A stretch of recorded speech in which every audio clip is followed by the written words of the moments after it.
Bismillahirrahmanirrahim. Innal hamdalillah nahmaduhu wa nasta'inuhu wa nastaghfiruh wa na'udzu billahi min shururi anfusina wa min sayyiati a'malina. May yahdihillahu fala mudilla lahu wa may yudlil fala hadiya lahu. Wa ashhadu an la ilaha illallah wahdahu la syarika lahu wa ashhadu anna Muhammadan 'abduhu wa rasuluh sallallahu alaihi wa ala alihi wa ashabihi ajma'in, amma ba'd.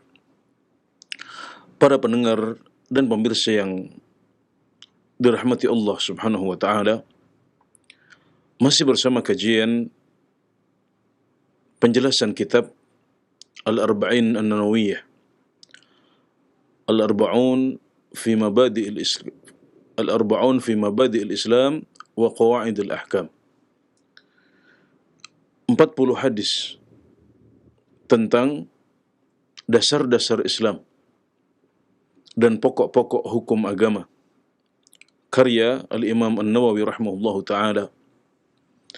Dan pada pertemuan sebelumnya telah kita bahas bersama hadis nomor 23, yaitu hadis Abu Malik Al-Ash'ari radhiyallahu anhu, bahwasanya beliau berkata Rasulullah sallallahu alaihi wasallam bersabda, yang artinya wudhu itu separuhnya solat.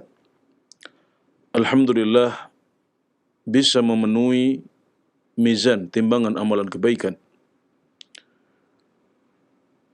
Kemudian subhanallah dan alhamdulillah memenuhi seisi langit dan bumi, memenuhi tempat di antara langit dan bumi. Salat itu adalah cahaya, sedekah itu adalah cahaya yang terang atau bukti, dan kesabaran adalah sinar. Al-Quran itu bisa menjadi hujjah bagimu dan bisa menjadi hujjah atasmu. Dan setiap orang itu pergi untuk kemudian menjual jiwanya. Di antara mereka ada yang membebaskan jiwanya, dan di antara mereka ada yang justru malah membinasakannya. Kali ini kita akan membahas hadis nomor 24, yaitu hadis Abu Dzar Al-Ghifari radhiyallahu anhu, yang juga diriwayatkan oleh Muslim, an Abi Dzar radhiyallahu anhu an Nabi sallallahu alaihi wasallam fima yarwihi atau fima yarwi an rabbih azza wa jalla annahu qala ya ibadi inni haramtu dhulma ala nafsi wa ja'altuhu bainakum muharraman fala tadhalamu. Ya ibadi kullukum dhallun illa man hadaituh fastahduni ahdikum. Ya ibadi kullukum ja'i'un illa man at'amtuhu fastat'imuni ut'imkum. Ya ibadi kullukum 'arin illa man kasautuhu fastaksuni aksukum. Ya, dari Abu Dzar Al-Ghifari radhiyallahu anhu, dari Nabi Muhammad sallallahu alaihi wasallam, dalam hadis yang diriwayatkannya dari Tuhan beliau, dari Allah Azza wa Jalla, bahwasanya Allah Subhanahu wa taala berfirman, wahai hamba-hambaku, sungguh aku telah haramkan kezaliman atas diriku, dan aku jadikan kezaliman itu haram atas kalian. Maka janganlah kalian saling menzalimi. Wahai hamba-hambaku, setiap orang dari kalian sesat kecuali yang aku berikan petunjuk, maka mintalah petunjuk kepadaku, niscaya aku berikan petunjuk kepada kalian. Wahai hamba-hambaku, setiap orang dari kalian lapar kecuali yang aku beri makan, maka mintalah makan kepadaku dan aku akan berikan makan kepada kalian. Wahai hamba-hambaku, setiap orang dari kalian telanjang kecuali yang aku berikan pakaian, maka mintalah pakaian kepadaku, niscaya aku akan memberikannya. Kemudian, ya ibadi innakum tukhti'una bil-laili wan-nahar wa ana aghfiru adh-dhunuba jami'an fastaghfiruni aghfir lakum. Wahai hamba-hambaku, Sungguh setiap orang dari kalian,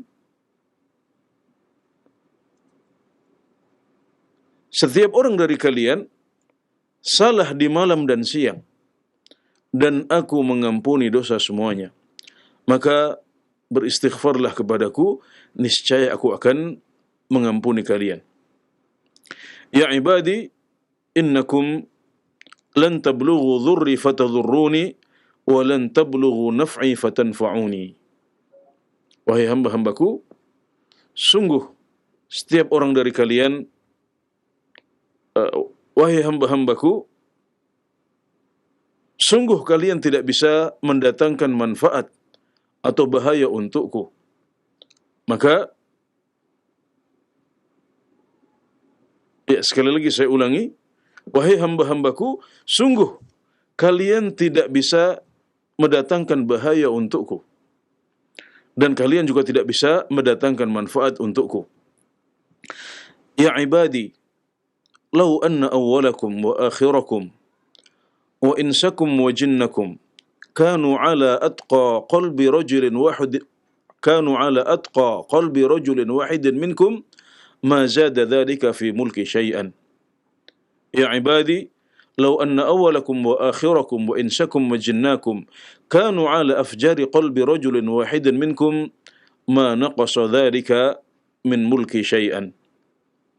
Ya ibadi,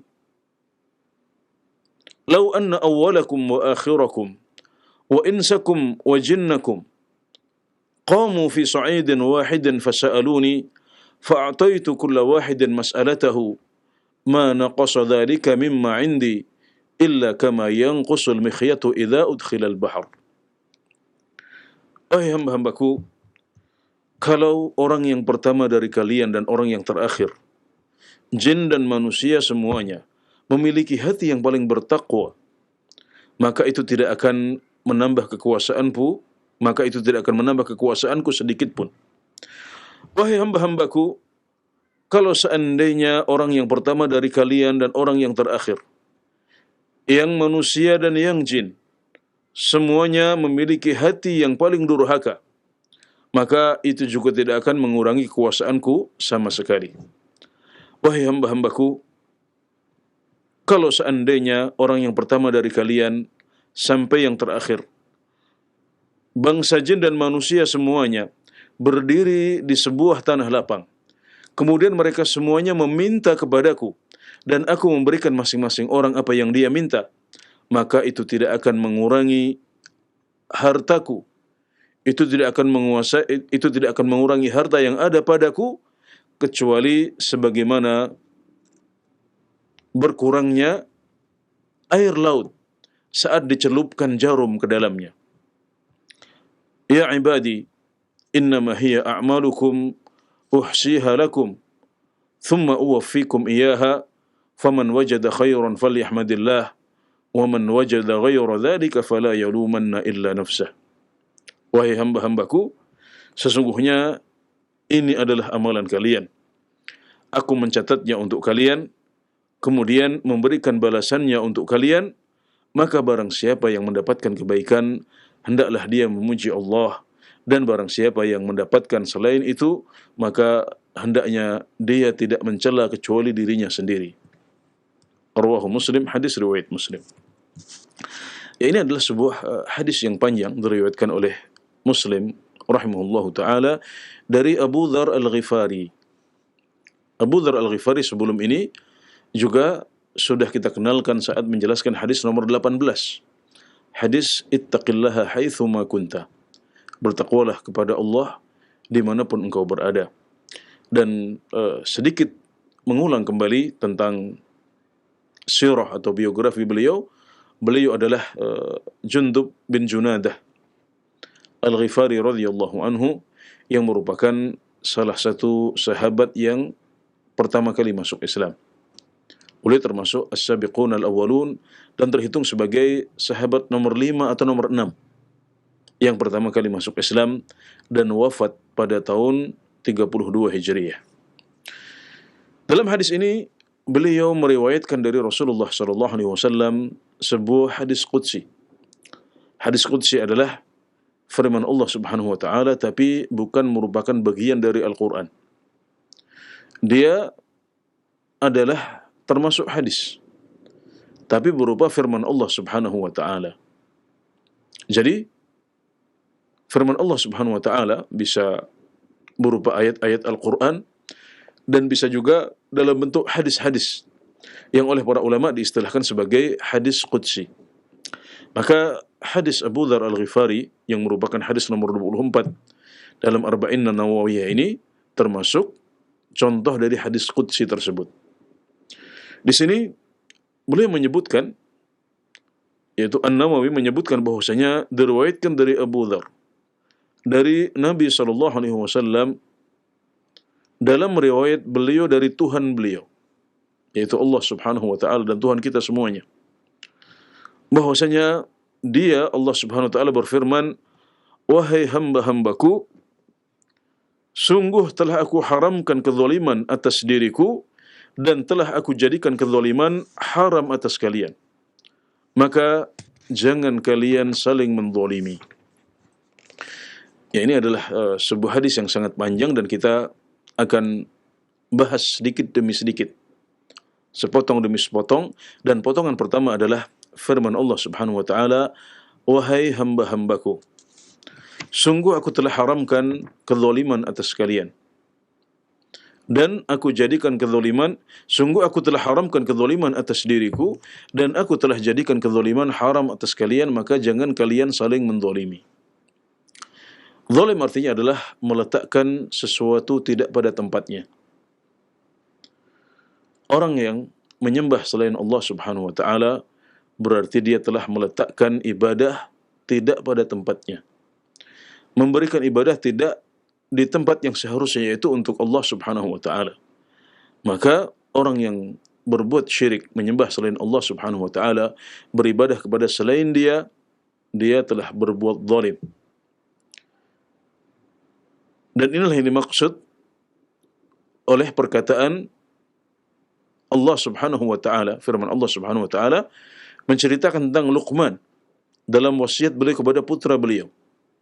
"Ya bunayya la tusyrik billah, inna syirka la zulmun azim." Wahai anakku, jangan engkau berbuat syirik kepada Allah, sesungguhnya syirik adalah kezaliman yang besar. Bahkan ini adalah kezaliman yang paling akbar. Ketika seseorang berutang kepada temannya, kemudian dia tidak membayarnya, atau dia mundur-mundur dalam membayar padahal dia mampu, kita katakan dia telah berbuat zalim.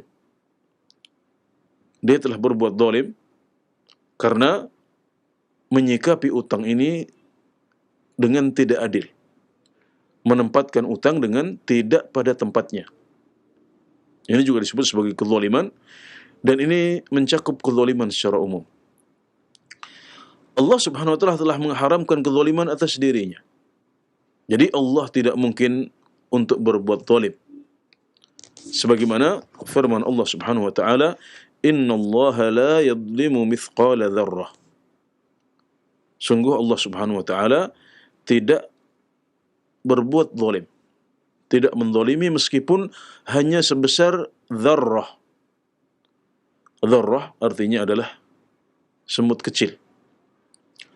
Bisa juga berarti butiran debu yang tidak nampak dalam kondisi kasat mata yang normal, tapi baru kelihatan ketika misalnya sinar matahari masuk ke jendela rumah kita. Sinar ini masuk ke tempat yang lebih gelap. Nah, kemudian ketika sinar itu masuk ke jendela rumah kita, kita melihat ada seperti butiran-butiran udara. Nah, itu juga disebut sebagai dzarrah, itu tentunya lebih kecil daripada semut. Innallaha la yadhlimu mithqala dzarrah. Sungguh Allah tidak berbuat zalim meskipun hanya sebiji dzarrah. Dan karenanya Allah Subhanahu wa taala juga menjadikan kezaliman ini haram atas diri kita.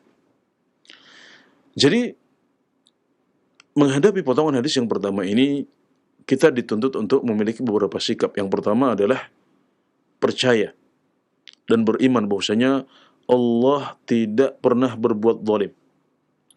Allah tidak akan menzalimi diri kita, karena ini hadis yang berupa kabar tentang Allah, bahwasanya dia tidak akan berbuat zalim. Maka kita wajib mengimani hal itu. Kemudian yang kedua, menghindari kezaliman di antara kita sendiri.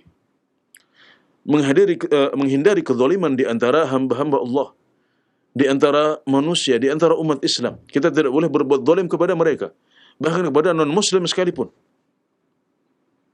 Karena Allah berfirman, وَجَعَلْتُهُ بَيْنَكُمْ مُحَرَّمًا فَلَا تَظَالَمُوا. Dan aku telah jadikan kezaliman haram atas kalian, maka jangan kalian saling menzalimi. Dan kezaliman ini memiliki dampak yang buruk untuk kita, baik di dunia maupun di akhirat.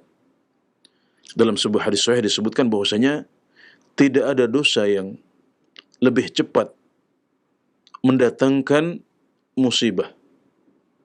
Tidak ada dosa yang lebih cepat mendatangkan hukuman di dunia lebih daripada kezaliman. Juga kezaliman akan menjadi kegelapan untuk kita di akhirat, sebagaimana sabda Rasulullah sallallahu alaihi wasallam dalam hadis riwayat Al-Bukhari dan Muslim dari Ibnu Umar, bahwasanya Nabi Muhammad sallallahu alaihi wasallam bersabda, "Adz-dzulmu dzulumatun yaumal qiyamah." Kezaliman itu akan menjadi kegelapan pada hari kiamat. Kemudian juga disebutkan dalam hadis Abu Hurairah radhiyallahu anhu menjelaskan bagaimana sikap kita kalau kita pernah berbuat zalim. Dalam hadis Abu Hurairah yang diriwayatkan oleh Al-Bukhari ini, beliau meriwayatkan dari Nabi Muhammad sallallahu alaihi wasallam bahwasanya beliau bersabda, "Man kanat 'indahu mazlamatun li akhihi falyatahallalhu minha.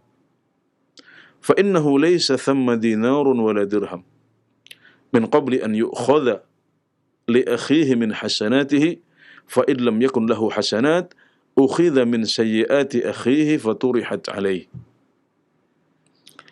Barang siapa yang memiliki kezaliman kepada saudaranya, barang siapa yang pernah berbuat zalim kepada saudaranya, hendaklah dia minta dihalalkan. Hendaklah dia minta maaf kepada saudaranya atas kezaliman itu. Karena di akhirat kelak tidak ada dinar, tidak ada dirham. Maksudnya dinar dan dirham tidak lagi bermanfaat.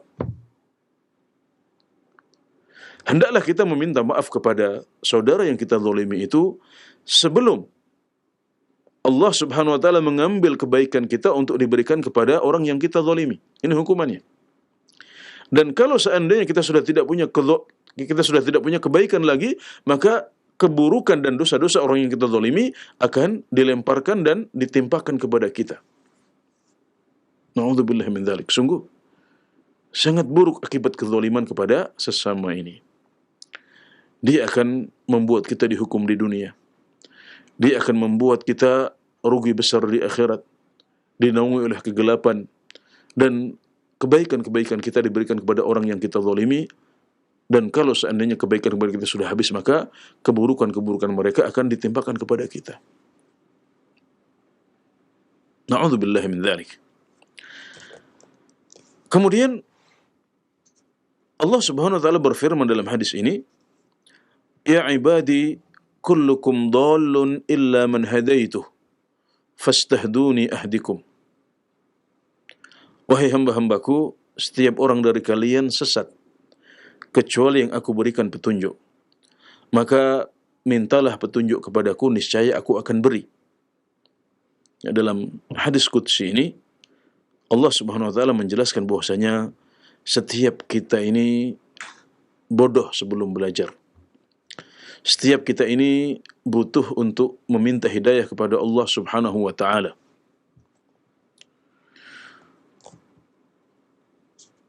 Ya. Dan hadis ini tidak bertentangan dengan hadis yang lain.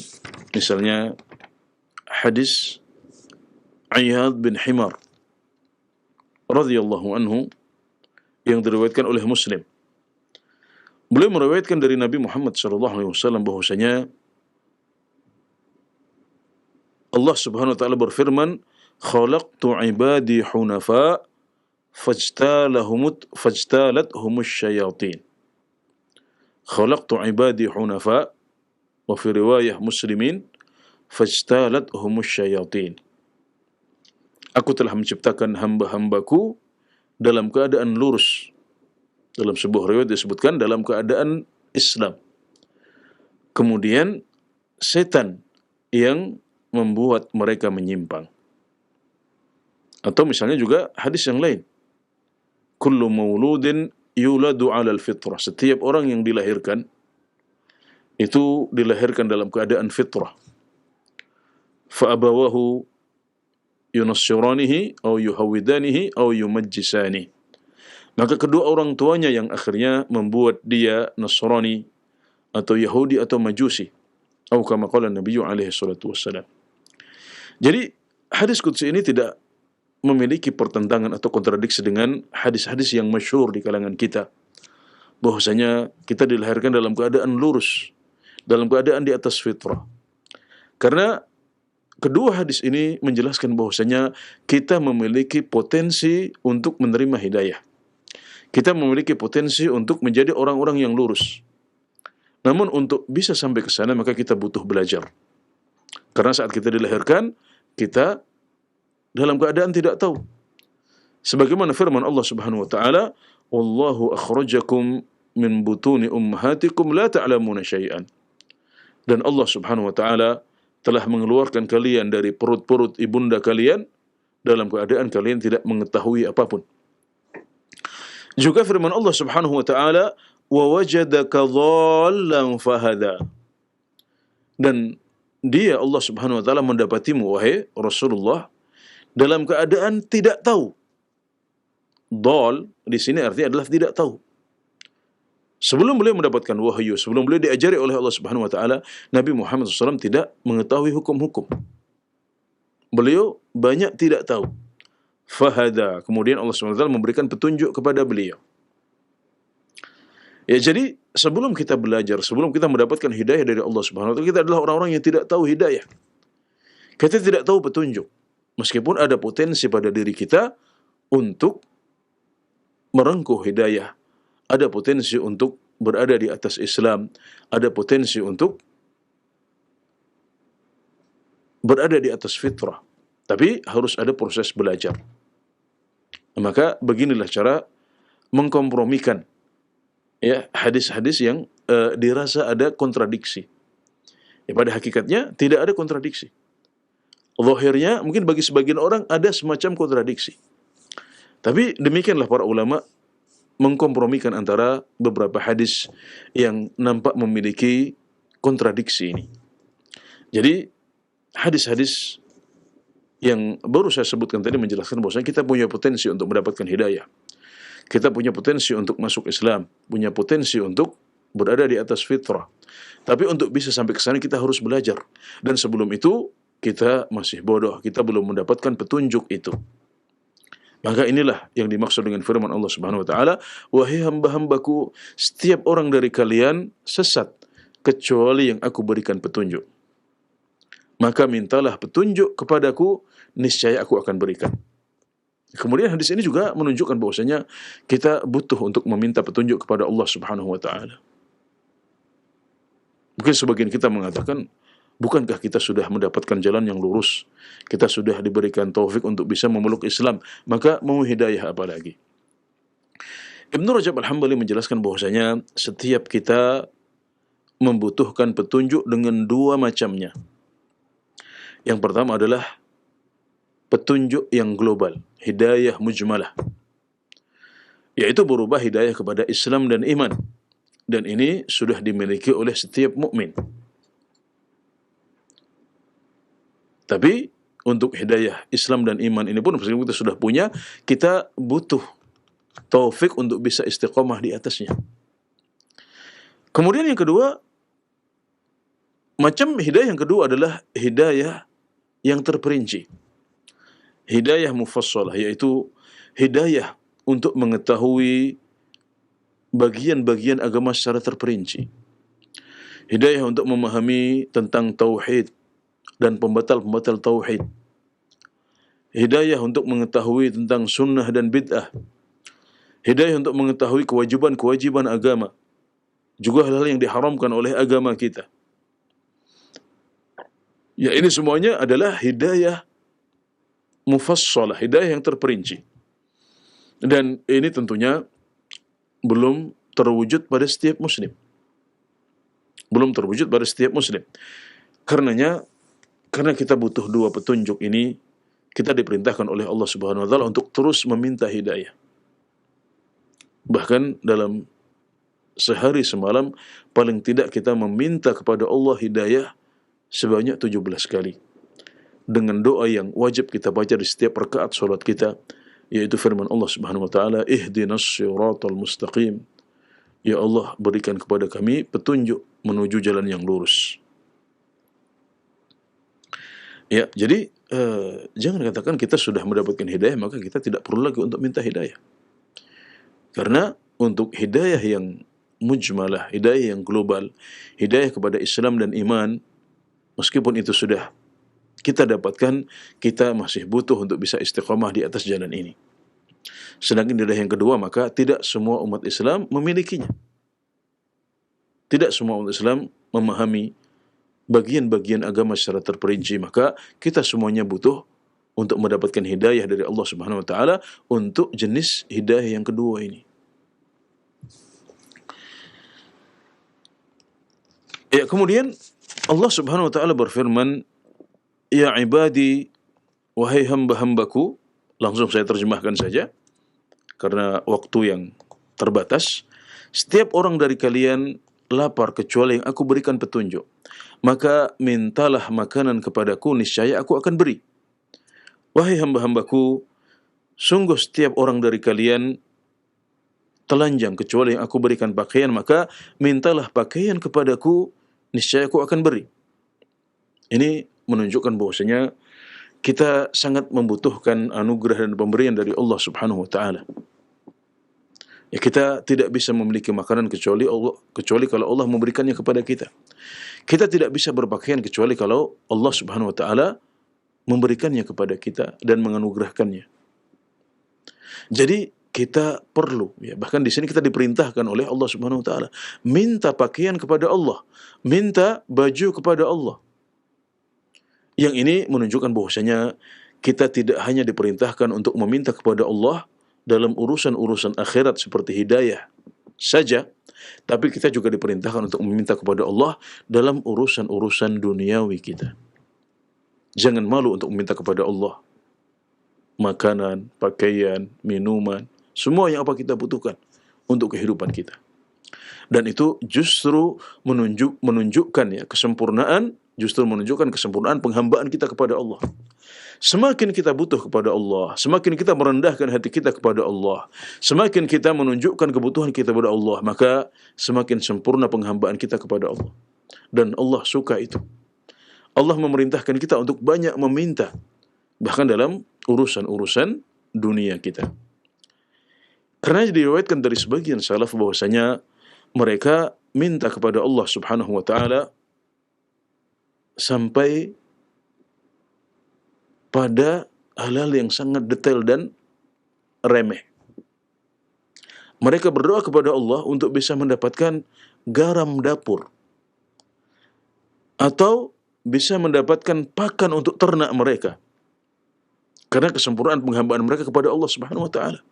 Jadi ini justru adalah sifat yang terpuji. Meminta kepada hamba, apalagi dalam urusan-urusan duniawi yang remeh seperti ini, adalah bentuk kehinaan dan kekerdilan untuk kita. Tapi kalau kita memintanya kepada Allah Subhanahu wa taala, maka itu justru malah semakin mengangkat derajat kita di sisi Allah Subhanahu wa taala. Itu justru malah semakin membuat penghambaan kita kepada Allah semakin sempurna.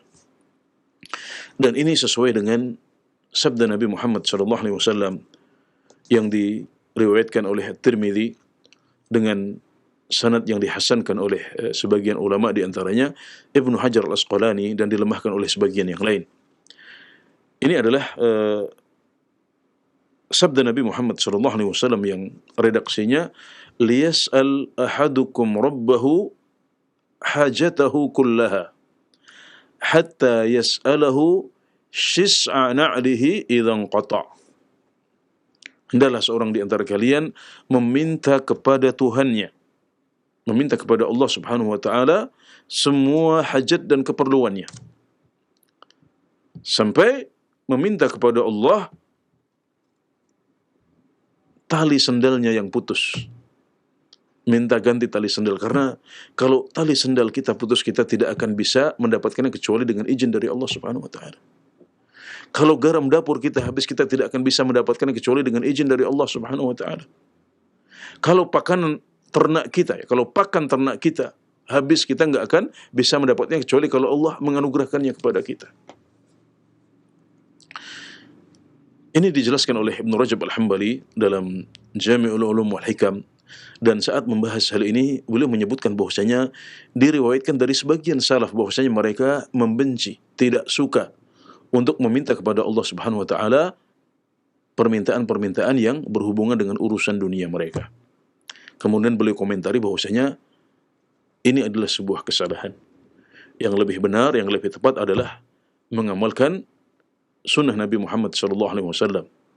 Ya, dalam hadis yang barusan kita sebut, yang dihasilkan oleh Ibnu Hajar Al-Asqalani, Nabi Muhammad SAW memerintahkan kita untuk meminta kepada Allah segala sesuatu, semua kebutuhan kita, bahkan tali sendal kita yang putus kita mintakan kepada Allah Subhanahu wa taala. Dan sebelumnya dalam hadis yang sedang menjadi pembahasan kita, hadis Abu Dzar Al-Ghifari radhiyallahu anhu, hadis qudsi ini, kita diperintahkan untuk meminta kepada Allah makanan kita dan pakaian kita. Maka inilah yang lebih tepat sesuai dengan tuntunan Nabi Muhammad SAW, dan itu menunjukkan kesempurnaan penghambaan kita kepada Allah Subhanahu wa taala.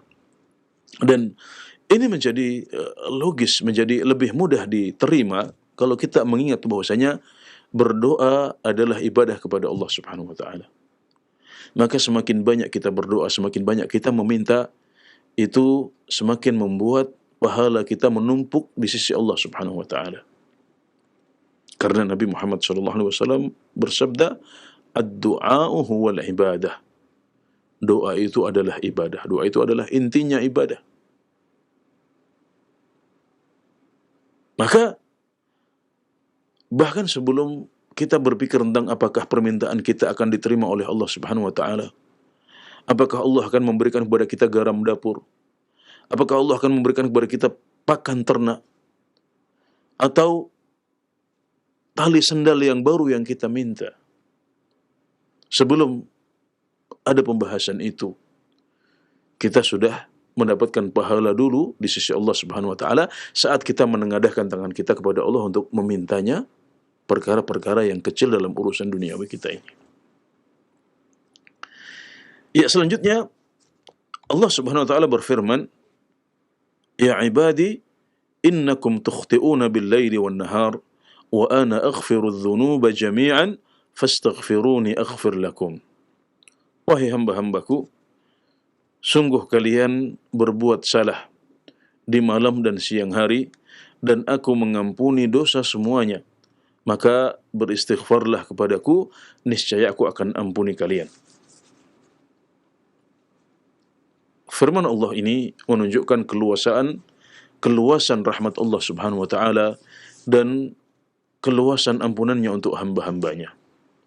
Jadi Allah berjanji akan mengampuni dosa-dosa kita semuanya.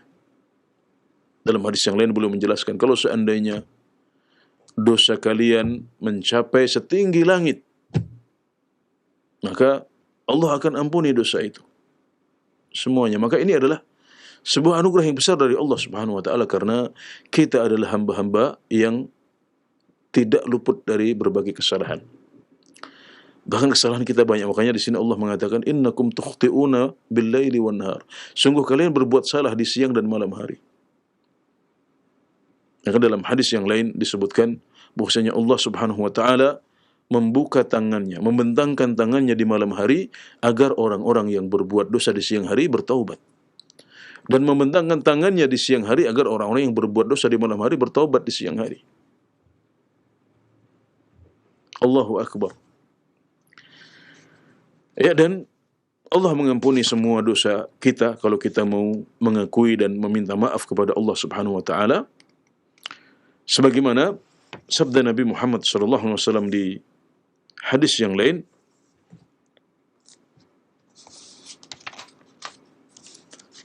kullu bani adama kullu bani adama khata' kullu bani adama khata'un wa khairul khata'in at-tawwabun. Setiap anak Adam itu banyak salah, dan sebaik-baik orang yang berbuat salah adalah orang-orang yang bertaubat kepada Allah Subhanahu wa taala. Ya, kita dituntut untuk melakukan kewajiban-kewajiban kita, untuk meninggalkan larangan-larangan Allah Subhanahu wa taala, dan kita berusaha untuk menepati hal itu. Namun ternyata di perjalanan hidup kita, kadang-kadang kita muqassir, kita teledor dalam menjalankan kewajiban-kewajiban kita. Dan juga barangkali ada banyak larangan-larangan Allah yang kita langgar. Maka ketika kita tidak bisa sempurna dalam menghamba kepada Allah, dan ini adalah sebuah keniscayaan, kita banyak berbuat salah, kadang di malam hari, kadang di siang hari, maka sikap yang benar untuk bisa menyelesaikan kesalahan-kesalahan kita ini adalah dengan bersimpuh, mengangkat tangan kita kepada Allah, meminta kepadanya agar Dia mengampuni kita semuanya. Kemudian Allah Subhanahu wa taala berfirman, "Ya ibadi innakum lan tablughu dhurri fatadhurruni wa lan tablughu naf'i fatanfa'uni." Wahai hamba-hambaku, sungguh kalian tidak akan bisa memberikan bahaya untukku. Kalian tidak akan bisa mendatangkan bahaya untukku. Dan kalian juga tidak akan bisa memberikan manfaat kepadaku. Jadi, hadis ini atau potongan hadis ini menunjukkan kesempurnaan kekuasaan Allah Subhanahu wa taala. Dia yang menguasai segala sesuatu, Dia yang punya segalanya, sementara kita adalah hamba-hambanya yang sangat lemah dan kerdil di hadapannya. Maka kita tidak akan bisa memberikan manfaat kepada Allah dan juga tidak bisa mendatangkan bahaya kepadanya. Kalau kita berbuat maksiat kepada Allah, maka maksiat itu tidak akan mengurangi kuasa Allah dan wibawanya. Sebaliknya, kalau kita berbuat manfaat, maka itu, kalau kita berbuat kebaikan, kalau kita berbuat ketaatan dan ibadah kepada Allah Subhanahu wa taala, maka itu juga tidak akan menambah kekuasaan Allah Subhanahu wa taala. Jadi kalau kita berbuat baik, maka itu pahalanya untuk diri kita, bukan untuk Allah. Ya, dan kalau kita berbuat kejahatan, kalau kita berbuat zalim, kalau kita bermaksiat kepada Allah, maka akibat buruknya akan menimpa kita semuanya. Sebagaimana firman Allah Subhanahu wa taala, "Wala yahzunka alladhina yusari'una fil kufr, innahum lan yadhurrullaha syai'a." Maka janganlah engkau sedih oleh orang-orang yang berlomba-lomba kepada kekufuran. Mereka tidak akan membahayakan Allah sama sekali. Dan ini ditegaskan oleh potongan hadis yang selanjutnya. Allah Subhanahu wa taala berfirman, "Lau anna awwalakum wa akhirakum wa insakum wa jinnakum kanu ala atqa qalbi rajulin wahidin minkum ma zada dhalika fi mulki syai'an." Wahai hamba-hambaku, kalau seandainya orang yang pertama dari kalian sampai yang terakhir, bangsa jin dan manusia semuanya memiliki hati yang paling bertakwa. Jadi kalau seandainya semua orang, semua jin dan manusia, hatinya adalah hati terbaik, misalnya, tentunya adalah hatinya Rasulullah SAW. Kalau seandainya semua manusia dan jin, dari yang awal sampai yang terakhir, di semua generasi, di semua zaman, memiliki hati seperti hatinya Rasulullah SAW, memiliki iman seperti imannya Rasulullah SAW, maka itu tidak akan menambah kekuasaan Allah Subhanahu wa taala sedikit pun. Hal ini menunjukkan bahwasanya takwa itu ada di hati, sebagaimana firman Allah Subhanahu wa taala, "At-taqwa hahuna." Jadi ada amalan-amalan hati yang merupakan ketakwaan kepada Allah Subhanahu wa taala. Dan takwa yang paling penting adalah takwanya hati kita. Sebaliknya, kalau semua orang di atas muka bumi ini jahat, sejahat Abu Lahab dan Abu Jahal, sejahat para musuh-musuh Islam nomor satu, yang tidak berjalan di atas muka bumi kecuali hanya untuk merusak dan bermaksiat kepada Allah Subhanahu wa taala, maka kejahatan semua orang itu tidak mengurangi kuasa Allah sedikit pun. Sebagaimana ditegaskan dalam potongan hadis yang selanjutnya.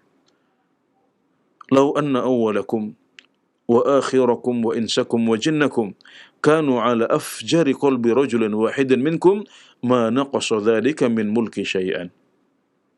Wahai hamba-hambaku, kalau seandainya orang yang pertama, ya, semua manusia dari yang pertama sampai yang terakhir, dari kalangan jin dan manusia semuanya memiliki hati yang paling baik, memiliki hati yang paling durhaka, yakni memiliki hati yang paling buruk, maka itu tidak akan mengurangi sedikit pun kuasaku. Jadi sekali lagi, kalau kita berbuat kebaikan dan ketaatan kepada Allah Subhanahu wa taala, maka manfaatnya untuk kita sendiri, bukan untuk Allah. Itu tidak menambah kekuatan Allah, tidak menambah wibawa Allah, karena kuasa Allah dan wibawanya sudah sempurna sebelum kita beribadah kepadanya. Sebaliknya, kalau kita berbuat maksiat kepada Allah dan seisi bumi dan langit berbuat maksiat kepada Allah, maka itu tidak akan bisa mengurangi kuasa Allah Subhanahu wa taala, dan akibat buruknya kembali kepada diri kita sendiri. Kemudian Allah Subhanahu wa taala berfirman, "Ya ibadi, law anna awwalakum wa akhirakum wa insakum wa jinnakum qamu fi su'idin wahid fasa'aluni fa'ataitu kulla wahidin mas'alatahu ma naqasa dhalika mimma 'indi illa kama yanqusul mikhyatu idza udkhila al-bahr." Wahai hamba-hambaku, kalau seandainya orang yang pertama sampai orang yang terakhir dari kalian, kemudian manusia dan jin semuanya berdiri di atas tanah lapang, kemudian mereka semuanya meminta kepadaku, dan aku memberikan kepada masing-masing dari mereka apa yang mereka minta, maka itu tidak akan mengurangi harta atau apa yang ada di tanganku, kecuali sebagaimana berkurangnya air laut ketika dimasuki jarum kemudian diangkat. Saat kita memasukkan jarum ke laut, ya, kemudian kita mengangkat jarum itu, tentunya air laut yang terbawa oleh jarum itu hanya setitik. Tidak ada apa-apanya dibandingkan dengan isi laut yang sedemikian banyak. Kalau kita memasukkan jarum ke segelas air saja, yang ini mungkin hanya 100 mililiter, ya, atau kalau penuh mungkin 150 mililiter. Kemudian kita angkat jarum itu, maka setitik air ini nggak ada apa-apanya dibandingkan dengan air yang ada dalam gelas ini. Bagaimana kalau perbandingannya adalah antara air yang menempel di jarum saat kita angkat dibandingkan dengan seisi laut dan samudra semuanya? Tentunya lebih tidak berarti sama sekali. Makanya kata Syekh Abdul Muhsin Al-Abbad, beliau mengatakan bahwasanya ini nggak berkurang sama sekali. Sama sekali tidak mengurangi harta Allah, sama sekali tidak mengurangi kuasa dan kerajaan Allah Subhanahu wa taala. Hal ini menunjukkan besarnya kuasa Allah, besarnya kerajaan Allah Subhanahu wa taala. Dan kalau seandainya semua orang, semua manusia, bahkan semua jin meminta kepada Allah permintaan mereka, apa yang mereka butuhkan, dan kemudian Allah memberikan semuanya, maka itu tidak akan mengurangi harta dan kerajaan Allah Subhanahu wa taala sama sekali. Kemudian di akhir hadis Allah Subhanahu wa taala berfirman, "Ya ibadi, innama hiya a'malukum uhsiha lakum, thumma uwaffikum iyyaha. Faman wajada khairan falyahmadillah, wa man wajada ghaira dzalika fala yalumanna illa nafsah." Wahai hamba-hambaku, sesungguhnya itu adalah amalan-amalan kalian yang aku catatkan untuk kalian, kemudian aku berikan balasannya kepada kalian di akhirat. Maka barang siapa yang mendapatkan kebaikan, barang siapa yang mendapatkan balasan yang baik, hendaklah dia memuji Allah. Dan barang siapa yang mendapatkan balasan yang buruk, maka jangan dia mencela kecuali dirinya sendiri. Wahai hamba-hambaku, sesungguhnya yang tadi, maksiat dan ketaatan kalian itu tidak bermanfaat untukku. Ketaatan kalian tidak bermanfaat untukku, tidak menambah kuasaku. Maksiat kalian juga tidak mengurangi kuasaku. Akibatnya akan kembali kepada kalian. Itu amalan kalian. Aku hanya mencatatkannya untuk kalian, kemudian memberikan balasannya kepada kalian di akhirat. Jadi semuanya kembali kepada kalian sendiri. Nanti Allah akan mencatat, ya, memberikan kepada kita semua catatan amalan kita. Sekecil apapun akan dicatat oleh Allah Subhanahu wa taala sebagaimana firman-Nya, "Faman ya'mal mithqala dzarratin khairan yarah wa man ya'mal mithqala dzarratin syarran yarah." Maka barang siapa yang melakukan kebaikan sebiji dzarrah pun, dia akan melihatnya. Dan barang siapa yang melakukan keburukan sebiji dzarrah pun, maka dia akan melihatnya. Dzarrah seperti yang sudah kita singgung di depan, artinya bisa diartikan sebagai semut yang kecil. Jadi sesemut kecil amalan baik akan kita lihat. Sesemut kecil amalan buruk pasti akan kita dapatkan akibatnya. Semuanya dicatat oleh Allah Subhanahu wa taala. Atau yang lebih kecil dari semut adalah partikel-partikel kecil di udara yang tidak bisa kita lihat saat kita berada di kondisi normal seperti ini. Tapi baru kelihatan misalnya ketika ada sinar yang masuk ke dalam rumah kita. Di jendela kita bisa melihat ada butiran-butiran udara kecil yang tadi tidak kelihatan, tapi ketika sinar masuk dan ada gap, ada perbedaan antara terangnya, ya, luar rumah dengan bagian dalam rumah kita yang agak gelap, maka barulah partikel udara itu kelihatan. Ini namanya dzarrah juga. Nah, jadi itu semuanya dicatat oleh Allah Subhanahu wa taala dan kita akan merasakan akibatnya baik di dunia maupun di akhirat. Maka kata Allah Subhanahu wa taala, barang siapa yang mendapatkan balasan yang baik karena dia sudah berbuat baik, maka hendaklah dia memuji Allah Subhanahu wa taala. Saat kita mendapatkan kebaikan, kita harus memuji Allah Subhanahu wa taala. Karena itu adalah anugerah darinya. Allah yang menciptakan kita, Dia yang telah mentakdirkan kebaikan untuk kita, Dia yang telah memberikan kita taufik dan kekuatan untuk bisa mengerjakannya. Maka itu semuanya terjadi dengan izin dari Allah Subhanahu wa taala. Tapi kalau kita mendapatkan balasan yang buruk, tentunya karena kita juga telah berbuat buruk. Kita telah berbuat buruk di dunia. Maka Allah membalas kita dengan keburukan. Maka kata Allah, jangan kita mencela kecuali diri kita sendiri. Ya, jadi sikap kita berbeda. Kalau kita buruk, mendapatkan balasan buruk, maka jangan mencela Allah. Karena itu semuanya terjadi karena kesalahan kita sendiri. Kita diazab oleh Allah Subhanahu wa taala. Na'udzubillah min dzalik. Kita mendapatkan balasan yang buruk dari Allah Subhanahu wa taala karena akibat dosa-dosa dan maksiat kita sendiri. Ya, ini adalah hadis yang panjang dari Rasulullah sallallahu alaihi wasallam, diriwayatkan oleh Abu Dzar Al-Ghifari, dan Rasulullah sallallahu alaihi wasallam meriwayatkannya dari Allah Subhanahu wa taala. Hadis qudsi yang sangat agung yang berisi beberapa kaidah penting dalam beragama. Dan sebagai penutup kita akan bacakan bersama kesimpulan, ya, atau beberapa faedah yang bisa kita petik dari hadis yang agung ini.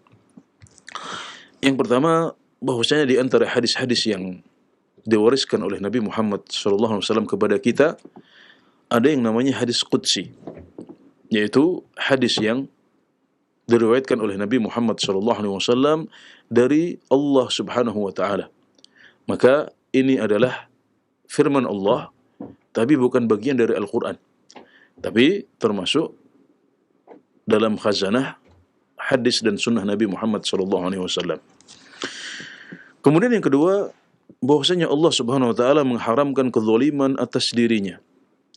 Maka kita harus meyakini bahwasanya Allah tidak pernah berbuat zalim. Dan sebaliknya kita menetapkan keadilan bagi Allah Subhanahu wa taala. Kezaliman kita nafikan dari Allah, kita tepiskan dari Allah Subhanahu wa taala, dan kita menetapkan sifat yang sempurna bagi Allah, yaitu keadilan. Allah Maha Adil. Allah tidak pernah berbuat zalim kepada siapapun. Yang ketiga, bahwasanya Allah Subhanahu wa taala mengharamkan kezaliman atas hamba-hambanya. Maka kita tidak boleh berbuat zalim sesama kita. Dan zalim adalah menetapkan sesuatu tidak pada tempatnya, dan ini mencakup banyak hal. Ini mencakup umum, ya. Ini adalah sesuatu yang umum dan mencakup segala bentuk kezaliman, baik berupa kesyirikan maupun kezaliman-kezaliman yang biasa terjadi di antara sesama manusia. Yang keempat, tingginya kebutuhan hamba-hamba untuk meminta kepada Allah hidayah, juga makanan, juga pakaian, dan hal-hal yang lain dalam urusan dunia dan urusan akhirat. Dan juga di faedah yang keempat ini kita tambahkan bahwasanya Allah Subhanahu wa taala memerintahkan kita untuk meminta kepadanya segala sesuatu, termasuk dalam urusan-urusan duniawi kita yang kecil dan remeh, seperti garam dapur, atau pakan ternak, atau tali sepatu kita saat putus atau hilang. Kita memintakannya kepada Allah, dan itu justru malah lebih baik dan semakin menunjukkan kesempurnaan penghambaan kita kepada Allah Subhanahu wa taala. Ya, pelajaran yang kelima, faedah yang kelima, bahwasanya Allah Subhanahu wa taala mencintai dari hambanya doa. Ya, Allah justru mencintai kita kalau kita banyak meminta dan berdoa kepadanya.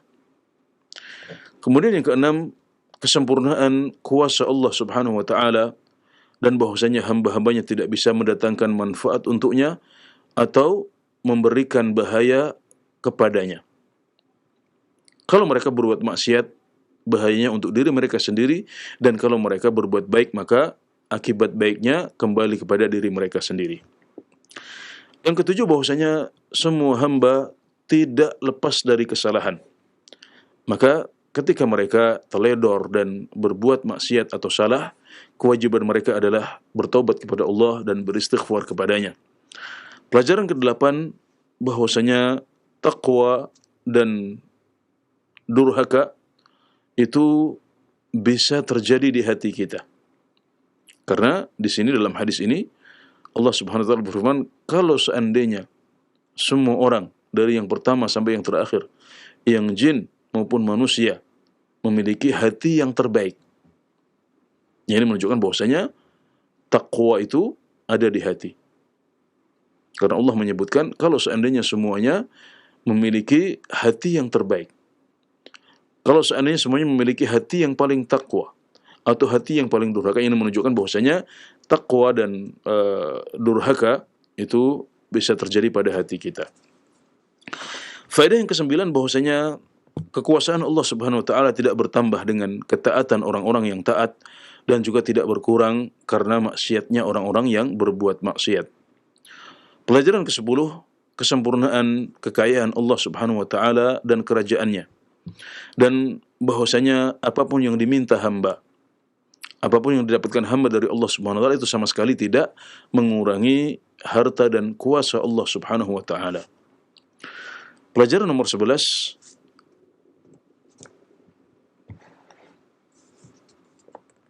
hasungan atau motivasi untuk terus taat dan berbuat baik kepada Allah Subhanahu, berbuat baik. Hasungan atau motivasi untuk semakin taat kepada Allah Subhanahu wa taala dan menghindari maksiat kepadanya, karena itu semuanya dicatat oleh Allah Subhanahu wa taala. Nah, jadi dari hadis ini kita juga mengambil faedah bahwasanya amalan kita dicatat. Ini kita sudah hafal semuanya, kita sudah dari kecil memahaminya, namun kadang-kadang dengan belajar kembali hadis-hadis seperti ini, kita kembali diingatkan. Amalan kita dicatat. Hati-hati dengan dosa-dosa dan maksiat. Mari kita banyak berbuat taat dan ibadah kepada Allah Subhanahu wa taala. Ya, kemudian barang siapa yang diberikan taufik oleh Allah Subhanahu wa taala untuk banyak beribadah dan taat kepada Allah Subhanahu wa taala, maka dia harus ingat bahwasanya itu semuanya anugerah dari Allah Subhanahu wa taala. Dia yang telah memudahkan semuanya, dia yang telah mentakdirkannya untuk dia, maka kewajiban dia adalah memuji Allah Subhanahu wa taala. Ya, kemudian yang terakhir, faedah nomor 13, yaitu barang siapa yang sebaliknya, barang siapa yang tidak diberikan taufik untuk bisa berbuat baik, justru malah mengisi umurnya di dunia dengan berbagai maksiat kepada Allah, maka ketika dia mendapatkan balasan yang setimpal, Allah tidak berkehendak untuk mengampuninya, tapi Allah berkehendak justru untuk mengadabnya di akhirat. Dia mendapatkan balasan yang setimpal, mendapatkan balasan yang buruk, maka dia tidak boleh mencela kecuali hanya dirinya sendiri, karena dialah yang telah melakukan sebab. Dialah yang telah melakukan maksiat dan dosa sehingga akhirnya diazab dan dibalas demikian rupa oleh Allah Subhanahu wa taala.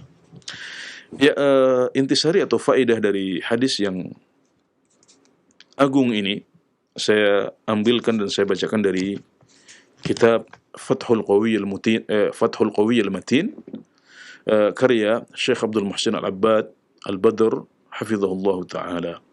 Ya, barangkali ini yang bisa kami sampaikan pada kesempatan sore hari ini. Semoga bermanfaat. Allahu ta'ala a'lam. Wa sallallahu ala nabiyyina Muhammad wa ala alihi wa sahbihi wa sallam. Wa akhiru da'wana anil hamdulillahi rabbil alamin. Jazakumullah khair, kami sampaikan kepada Ustaz Anas Burhanuddin hafizahullah ta'ala telah memberikan penjelasan dan syarah dari penjelasan hadis yang ke-24 dan beberapa faedah yang sangat bermanfaat dari apa yang beliau sampaikan, penjelasan dari hadis yang ke-24 dari hadis Arba'in Nawawiyah. Dan pendengar serta pemirsa Roja TV, untuk memperdalam pembahasan atau mungkin Anda ingin bertanya terkait dengan hadis ini, ada beberapa hal yang membutuhkan penjelasan secara terperinci. Kita angkat untuk penelpon yang pertama, silakan. Baik, halo. Assalamualaikum. Waalaikumsalam warahmatullahi wabarakatuh. Dengan siapa Bapak, di mana? Dengan Tasli dari Bandung. Pak Tasli di Bandung, silakan Pak. Barakallahu fiik Ustaz. Barakallahu. Ustaz, ini mungkin agak keluar dari tema Ustaz. Tapi ini saya ingin bertanya, ada sebagian orang yang ketika dia tetap bersikeras bahwa ulang tahun itu adalah salah satu bentuk rasa syukur. Kemudian ketika saya tanya dalilnya dari mana, dan mereka menjawab bahwa dalilnya itu mereka ngambil dari Maryam ayat 15 dan ayat 33. Mohon penjelasannya Ustaz. Barakallahu fiik. Jazakallahu khairan katsiran. Assalamualaikum warahmatullahi wabarakatuh. Baik, Pak Tasli. Waalaikumsalam warahmatullahi wabarakatuh. Jazakallahu khair atas pertanyaannya, dan kita akan simak jawabannya dari Ustaz. Silakan Ustaz. Iya, kalau seandainya Nabi Muhammad SAW mencontohkan kita untuk melakukan perayaan-perayaan seperti ini, yaitu perayaan ulang tahun, maka itu adalah sesuatu yang positif ya. Sebenarnya hakikatnya ya, dia adalah menunjukkan cinta dan perhatian kepada anak kita atau pasangan kita atau orang tua kita atau saudara-saudara kita. Jadi menunjukkan kebaikan, menunjukkan perhatian kita kepada mereka. Kalau seandainya itu ada contohnya dari Nabi Muhammad SAW, maka sebenarnya itu adalah sesuatu yang positif.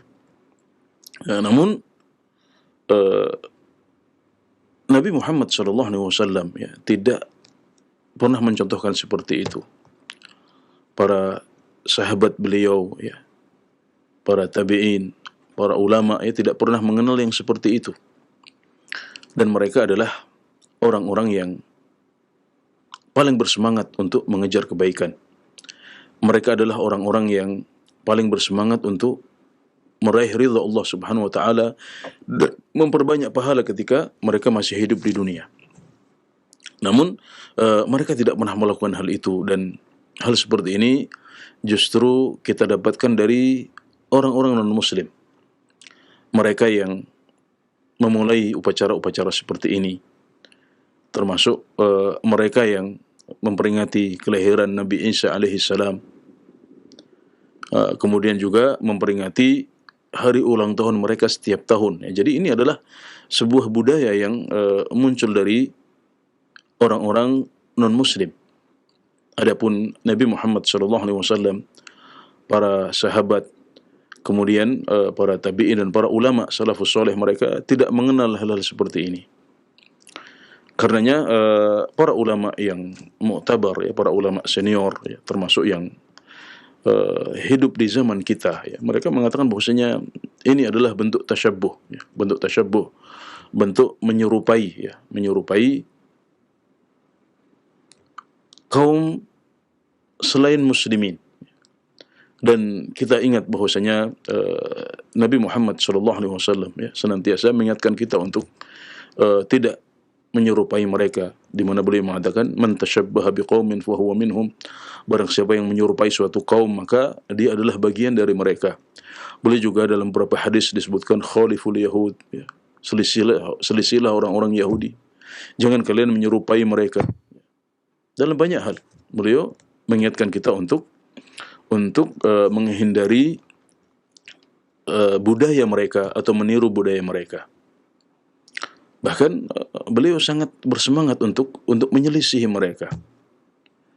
Ketika beliau tahu bahwasanya orang-orang Yahudi juga memperingati hari Ashura, di mana itu adalah hari diselamatkannya Nabi Musa alaihissalam dari kejaran Fir'aun, maka mereka ikut berpuasa pada tanggal 10 Muharram.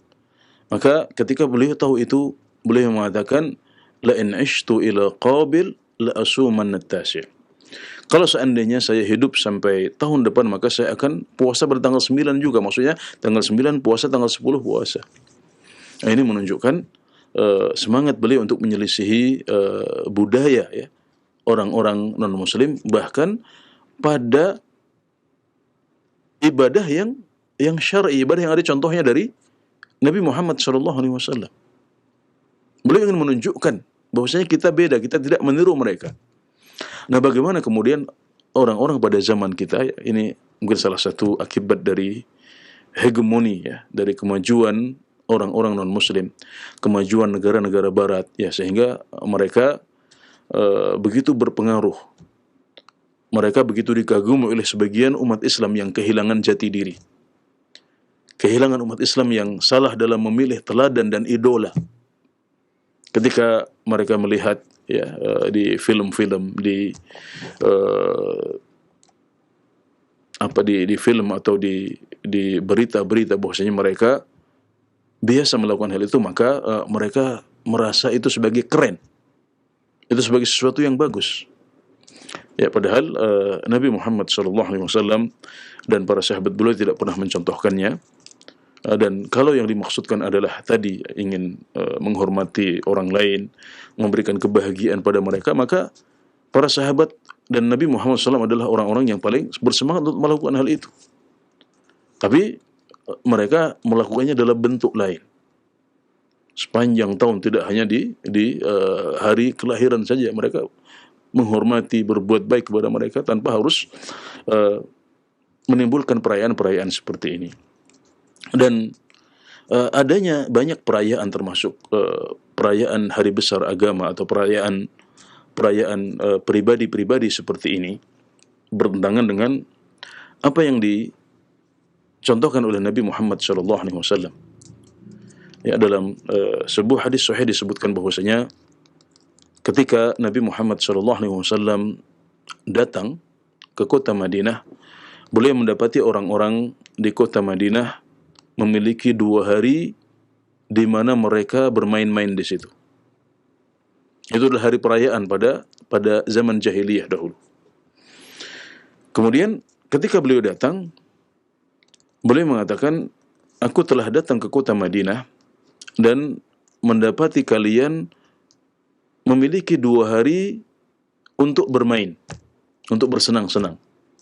2 harinya adalah hari Nairuz dan Mahrajan. Kemudian Nabi Muhammad SAW mengatakan, qad abdalallahu bi khairin minhuma. Allah Subhanahu wa taala sudah mengganti 2 hari itu dengan 2 hari yang lebih baik, yaitu Idul Fitr wa Idul Adha. 2 hari itu adalah hari Idul Fitr dan Idul Adha. Maka berdasarkan hadis ini, perayaan umat Islam hanya ada di 2 hari ini, Idul Fitri dan Idul Adha. Enggak ada peringatan-peringatan yang lain, baik itu peringatan kelahiran Nabi Muhammad SAW atau peringatan Isra Mi'raj beliau atau peringatan turunnya Al-Quran. Itu enggak pernah dicontohkan oleh Rasulullah SAW. Jadi hanya ada dua perayaan itu, hanya 2 hari raya itu saja. Demikian juga mestinya peringatan-peringatan yang lain, termasuk peringatan-peringatan pribadi. Ini juga tidak pernah dicontohkan oleh Rasulullah SAW, tapi merupakan bentuk tasyabuh dengan orang-orang non-Muslim. Demikian hendaknya kita lebih berhati-hati dan mencukupkan diri dengan contoh-contoh dan petunjuk dari Rasulullah SAW, dan itu sudah sempurna dan cukup. Demikian, Wallahu ta'ala alam. Nah, alhamdulillah, jazakumullah khair atas jawaban dan penjelasannya. Demikian Bapak yang bertanya di Bandung, barakallahu fiik. Dan kita berikan kesempatan yang kedua, pertanyaan masih dalam pembahasan seputar pembahasan hadis arba'in di hadis yang ke-24. Kita angkat kembali penelpon berikutnya. Silakan. Halo. Halo, Assalamualaikum. Waalaikumsalam warahmatullah. Dengan siapa di mana? Ini dari Gorontalo. Baik, Ibu silakan pertanyaannya. Saya bertanya ini Pak, ini masalah ini suami saya kan meninggal di Palu. Yang meninggal siapa Ibu? Ya, suami saya. Baik. Jadi kuburannya maunya saya mau pindah, saya mau bawa ke Gorontalo, apa itu bisa Pak? Iya, itu saja pertanyaannya Ibu. Iya. Mohon maaf, suaminya berarti sudah dikubur ya Bu ya, di Palu ya? Iya. Baik. Kita akan simak jawabannya, jazakallahu khairah. Silakan Ustaz. Yang dicontohkan oleh Nabi Muhammad SAW adalah menyegerakan untuk mengubur jenazah seorang muslim. Ketika dia meninggal, maka sunnahnya adalah menyegerakan untuk mengubur orang tersebut. Dan tidak masalah untuk mengirim jenazah ya, jika memang di tempat meninggalnya dikhawatirkan sulit untuk diziarahi, maka tidak masalah jenazah itu diakhirkan penguburannya sampai beberapa jam atau beberapa hari. Jika mungkin untuk dikirim ke daerah asalnya ya, atau keluarga meminta seperti itu, maka itu boleh ya. Namun kalau seandainya jenazah tersebut sudah dikubur, sudah disolatkan, sudah dimandikan, sudah dikuburkan di suatu tempat ya, maka itu sudah cukup, dan doa kita bisa sampai kapanpun ya. Kita tidak harus datang ke situ untuk mendoakan secara khusus. Maka yang terbaik adalah membiarkan ya, jenazah tersebut, karena ini sudah terlanjur dikubur, untuk tetap di kuburan itu. Itu yang terbaik, dan keluarga bisa mendoakan dari jauh ya, kalau sempat untuk ziarah ke kuburan tersebut suatu saat ya, maka itu adalah pahala, dan bertambah pahala dengan jarak yang jauh ya. Kalau seandainya ibu dan keluarga ingin berziarah ke sana, maka insyaallah pahalanya lebih besar. Dan sebaiknya tidak dipindahkan kuburan tersebut kecuali karena ada kebutuhan yang mendesak. Misalnya karena tanah kuburannya mengalami longsor ya, atau mengalami banjir yang terus-menerus seperti yang terjadi pada syuhada Uhud ya, di mana suatu ketika, karena Uhud ini terletak di lembah ya, akhirnya pada suatu ketika jenazah para syuhada Uhud ini kebanjiran sehingga akhirnya pemerintah Islam saat itu memutuskan untuk memindah kuburan mereka ke kuburan Baqi'. Jadi ada sebagian kuburan syuhada Uhud yang dipindah, tapi tidak semuanya. Ada sebagian yang tetap di situ karena memang tidak ada alasan untuk memindahkan mereka. Nah, adapun yang mengalami masalah ya seperti longsor dan semacamnya, maka itu dipindahkan ke tempat lain oleh pemerintah Islam saat itu. Ya, hal ini menunjukkan bahwasanya kalau kita tidak terdesak, ya tidak ada alasan yang kuat untuk memindahkannya, maka yang terbaik adalah kita tidak memindahkan kuburan tersebut. Ya, adapun kalau ada alasan tertentu, misalnya dibangun jalan di situ atau diminta pemerintah untuk dimasukkan dalam proyek pembangunan dan sebagainya, maka itulah alasan yang membolehkan untuk memindah jenazah seseorang. Ya. Demikian, Allah Ta'ala alam. Baik, Ustaz, jazakumullah khair atas jawaban dan penjelasannya, dan karena keterbatasan waktu, ini merupakan pertanyaan kami terakhir di kesempatan sore hari ini, dan sebagai ikhtitam, Ustaz, kesimpulan kajian kita, silakan. Dari hadis nomor 24, yaitu hadis Abu Dzar Al-Ghifari radhiyallahu anhu, kesimpulannya adalah bahwasanya kita dilarang untuk berbuat zalim kepada sesama, karena kezaliman itu akan menjadi kegelapan untuk kita di hari kiamat. Juga kita sangat butuh kepada Allah Subhanahu wa taala, maka hendaknya kita semakin banyak meminta kepada Allah dalam urusan dunia dan akhirat kita. Tidak hanya hidayah, tapi juga urusan makan, urusan minum, urusan pakaian bisa kita mintakan kepada Allah Subhanahu wa taala, karena itu justru semakin menunjukkan kesempurnaan penghambaan kita kepada Allah Subhanahu wa taala. Ya, barangkali ini sebagai kesimpulan dan intisari dari hadis ke-24 Arba'in Nawawiyah ini. Wallahu ta'ala a'lam.